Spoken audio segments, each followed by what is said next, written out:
Olá pessoal, tudo bem? Sejam todos bem-vindos e conforme eu havia prometido, hoje eu trago uma série de indicações literárias para crianças. Para eu fazer esse vídeo, eu simplesmente passei lá no quarto da minha filha, que hoje tem 9 anos, e fiz uma seleção de livros por categoria. Eu quero falar de uma série de livros infantis com base nos critérios que me fazem achá-los tão interessantes.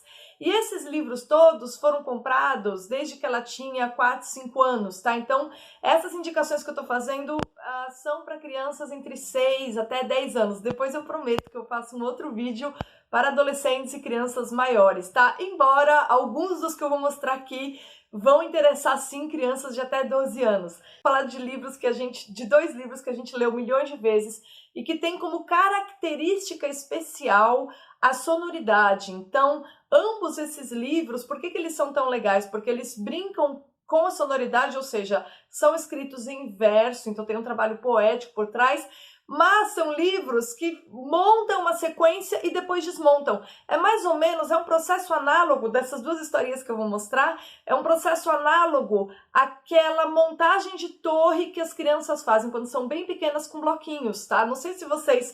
Provavelmente vocês dão, né, esses bloquinhos para as crianças, ou aquelas peças tipo Lego, mas o grandão, que eles vão montando torres. E depois o que eles adoram? Destruir as torres, desmontar. Então são assim, são histórias que você vai acrescentando um elemento a cada parte da história e depois você vai desmontando essa história e chega no começo. Tá? Esse tipo de livro, por que é tão legal? Porque é uma maneira da criança entender soma e subtração, tá? São duas operações mentais básicas que elas estão embutidas nessa maneira. Não estou dizendo que os autores pensaram nisso, tá? Eles só criaram isso para contar a história.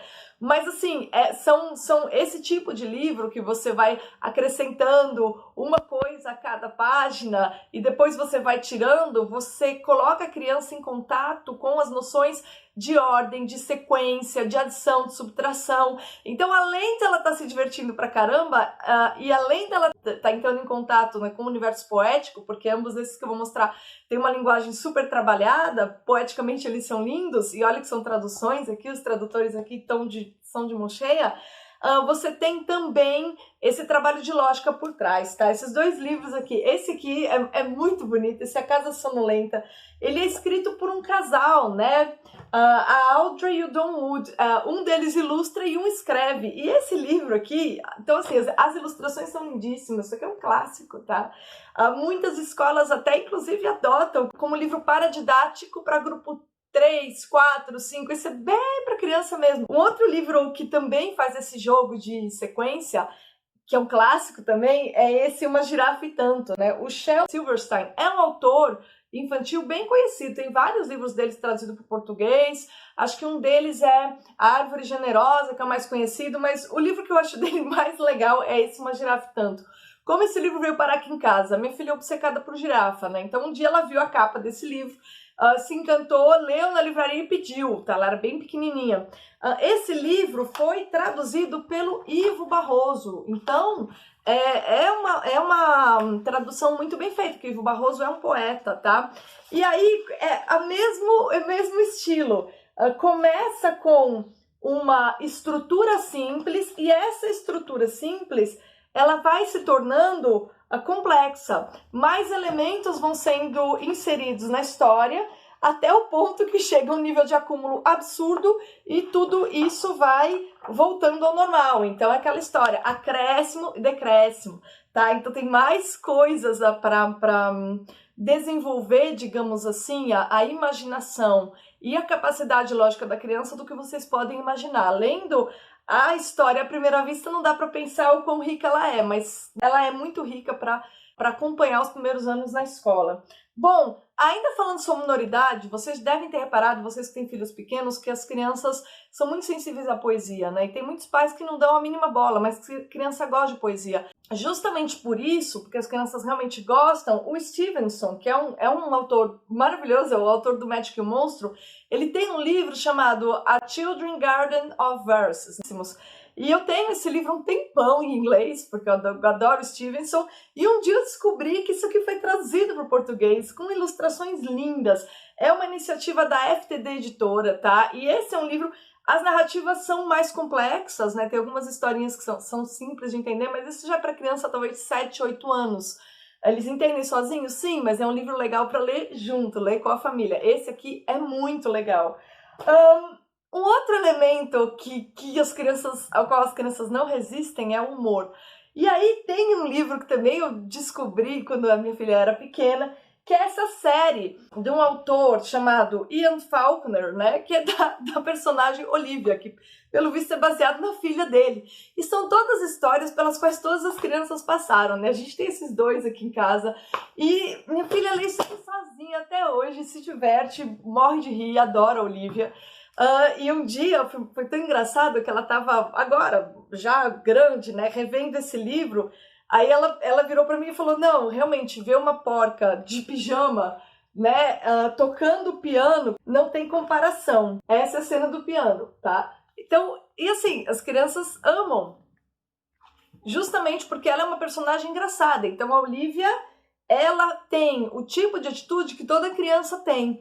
E por ser muito divertida, esse é um livro que as crianças leem sozinhas, tá? E a parte de ilustração é toda satírica, não é à toa que o porco é utilizado como personagem, né? O porquinho é um dos bichos mais engraçados que tem. O humor é algo que a Disney explora e não é à toa, né? Não tem um filme da Disney que não tem um personagem meio humorado. A Olivia é mais ou menos aquele tipo de personagem. Então, nesse sentido, senso de humor é uma coisa que se você não tem em casa, a sua vida vai ser um inferno, vai ser uma idiotice. E é um negócio muito importante para os brasileiros, né? Faz parte da nossa identidade. A gente gosta de rir, a gente gosta de humor.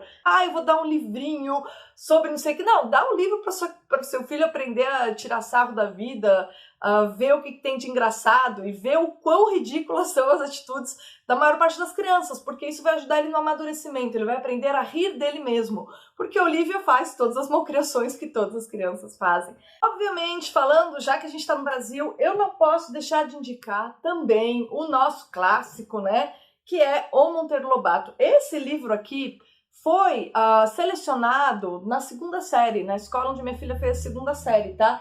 E isso é um livro muito legal para você que é professora ler com os alunos, porque o Monteiro Lobato, como ele tem uma linguagem que já não reflete o português corrente de hoje, para as crianças lerem sozinhas, nessa idade de 7, 8 anos, a não ser que sejam crianças extremamente inteligentes, pode ser um pouco difícil, né? Tem várias palavras que a gente tem que ir explicando.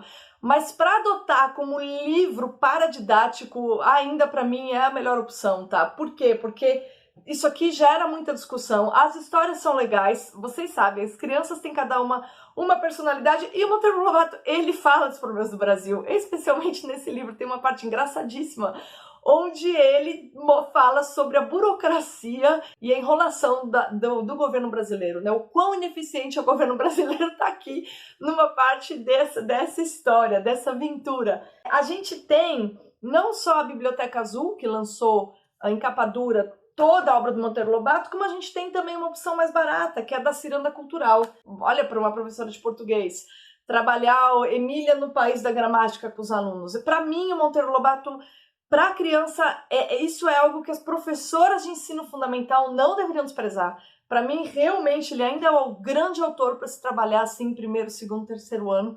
Né? Você tem um monte de livro aí no mercado, muito difícil superar, porque o Monteiro Lobato não menospreza a inteligência das crianças.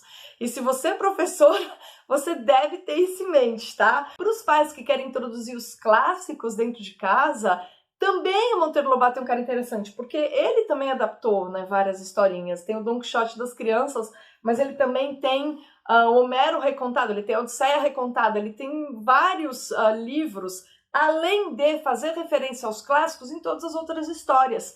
Né? Então, é para os pais que realmente têm essa preocupação de aproximar os filhos dos clássicos o mais cedo possível, esse é um autor incontornável, tem que ter obra completa na prateleira. E ainda falando de clássicos, vale a pena prestar atenção em algumas adaptações que a gente encontra por aí. A minha filha ganhou de Natal, da avó, esse Sonho de uma Noite de Verão. É uma adaptação dessa peça do Shakespeare e tem desenhos lindíssimos. Por quê? Porque o Sonho de uma Noite de Verão, para a imaginação das crianças, fala de um universo fantástico. E as crianças adoram, né, o universo fantástico. Então, propicia uma série de ilustrações e de cenas que são lindíssimas. Funciona muito bem, embora seja uma comédia de erros no plano do amor, né? Mesmo assim funciona. Só que é uma adaptação e é legal, porque aí você já habitua a criança, ela já vai ter essa referência, vai saber quem é o Shakespeare, tá? Isso é importante.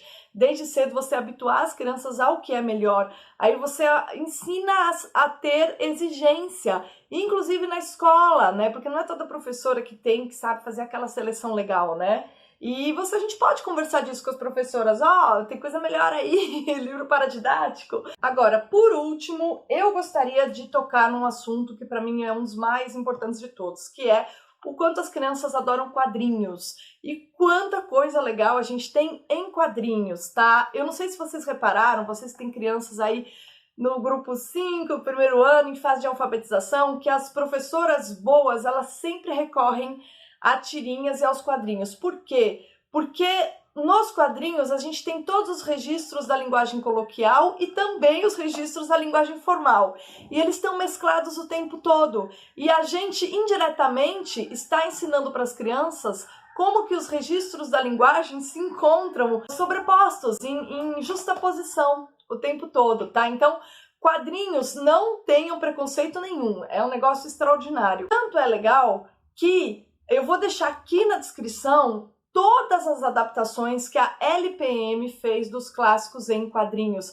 Vocês vão encontrar as obras do Shakespeare, por exemplo, eu mostrei essa adaptação aqui, mas vocês têm várias das peças do Shakespeare em quadrinhos. Vocês têm também toda a série do Snoopy, isso tudo tem na minha livraria, tá? Essa coleção aqui da LPM. A LPM Pocket, para mim, é uma das editoras mais interessantes, né, que a gente tem aí no mercado. O Snoopy também tem humor, tem drama, tem tragédia e tem o universo infantil. Das tirinhas do Snoopy são algo impagável. A LPM lançou tudo, vou deixar tudo aqui na descrição, mas além do Snoopy, do Garfield, dessas coisas que a gente conhece, porque a gente lia nos jornais antigamente, a LPM tem também essa série de clássicos em quadrinhos. E isso pode ser uma alternativa muito legal para os pais também que fazem questão de ir introduzindo os clássicos dentro de casa de uma maneira palatável, tá? Muitas vezes os próprios pais não têm hábito de leitura e querem ler junto, mas de uma maneira agradável, não tem muito tempo para vencer o clássico inteiro. E aí você tem várias das tragédias do Shakespeare em quadrinhos e vários clássicos em quadrinhos. Eu vou deixar tudo na descrição. Essa série da LPM, Clássicos em Quadrinhos, tem lá na minha livraria. Essa, sim, dá um belíssimo presente de Dia das Crianças. Outubro tá aí, tá?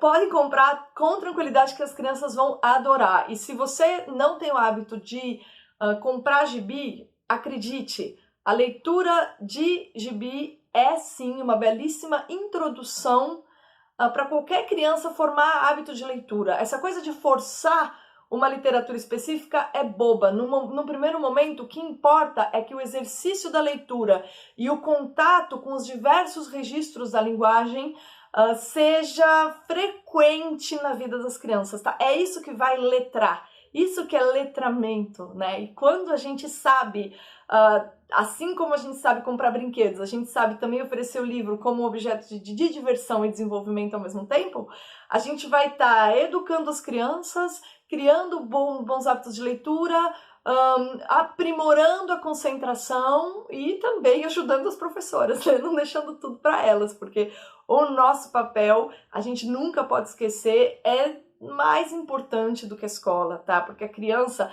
não é que a escola que prepara para a vida, é a família que prepara para a escola, que é um elemento da vida. A escolarização é um elemento do desenvolvimento da inteligência, né? A escolarização é uma etapa da vida, mas quem prepara realmente a criança para que a criança aproveite a escola são os pais. Bom, espero que essas sugestões tenham sido úteis para vocês. Se vocês gostaram desse canal, não esqueçam de se inscrever, deixa um like no vídeo, porque isso é sempre bom. E se vocês quiserem também informações sobre o meu curso, sobre o meu trabalho, eu vou deixar tudo na descrição. Tanto o site da Revista Esmeril, que é a revista de cultura que eu dirijo, quanto o e-mail para vocês que têm interesse em aulas de filosofia ou conhecem alguém que tem interesse em aulas de filosofia. O meu trabalho, como eu sempre repito aqui, é simplesmente estimular a leitura dos clássicos que muitas vezes parecem difíceis à primeira vista. Eu tento mostrar que, na verdade, todas essas pessoas, se esses clássicos persistem, é porque eles estão mais próximos de nós e dos problemas que nos concernem do que a gente imagina. Então tá aí o e-mail se você se interessar. Obrigada pela companhia e até o próximo vídeo.